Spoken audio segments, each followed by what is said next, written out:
दृश्य वो खलियान जहां अनाज की ढेरियां लगी रहती थी, पशु के शरण स्थल बने हुए थे, जहां घरों से भाग और बसंत की आलाप सुनाई पड़ती थी, वहां आज भाग्य का रोना था।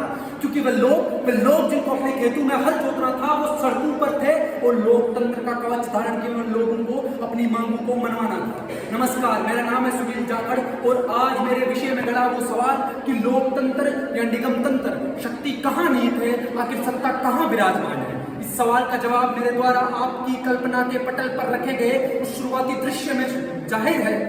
लेकिन इस सवाल का जवाब जानने से पहले लोकतंत्र को अगर मैं हमारी भाषा में कहूं तो हम बोल सकते हैं कि विचारों पर कोई पाबंदी नहीं है। हम पक्ष या विपक्ष में आवाज उठा सकते हैं, सरकार बना सकते हैं या फिर उसको गिरा सकते हैं। और सबसे महत्वपूर्ण तो यह कि लोकतंत्र हमें चुनने की, सुनने की, बोलने तथा लिखने की आजादी देता है।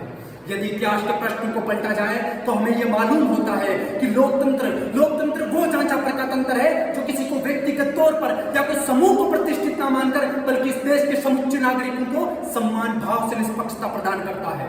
आज पूंजीपतियों का दबदबा जहां हर स्तर पर दिखाई देता है, वहां यह संभावित लगता है कि मानो निगमतंत्र शक्ति को अपनी मुट्ठी में नियंत्रित करके बैठा हो।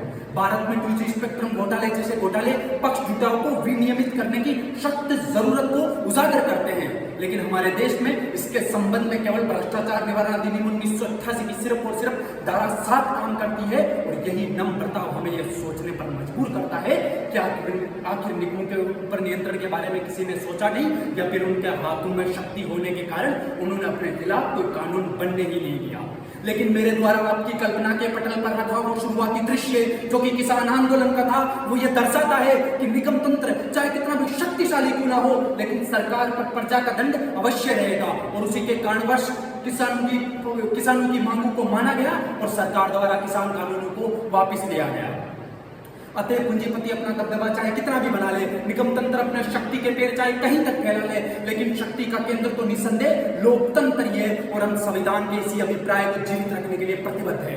अंत में मुझे अटल बिहारी वाजपेयी जी का बहुत ही सराहनीय भाषण याद आता है, जिसमें उन्होंने कहा था कि सरकारें आएंगी जाएंगी, पार्टियां बनेंगी बिगड़ेंगी, लेकिन ये देश रहना चाहिए, इस देश का लोकतंत्र अमर रहना चाहिए। जय हिंद, जय भारत।